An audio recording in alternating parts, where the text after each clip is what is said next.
आज ते तुझ्या हृदयावर बिंबवून ठेव.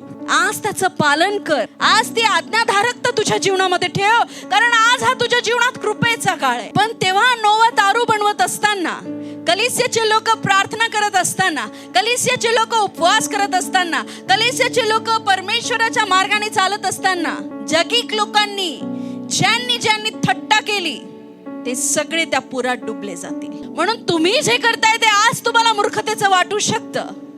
तारणासाठी येशू ख्रिस्तावर विश्वास ठेवणं, अनंत जीवनासाठी येशू ख्रिस्तावर विश्वास ठेवणं, नरकाला घाबरून पाप न करणं, स्वर्गाच्या राज्याची वाट पाहणं, आज पृथ्वीवर तुम्हाला मूर्खतेचं वाटू शकतं. पण तो कृपेचा काळ आहे. तोच तारू तुम्हाला तारणार आहे. हालेलुया.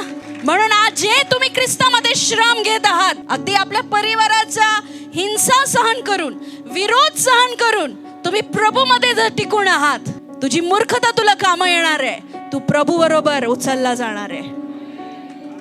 हालेलुया.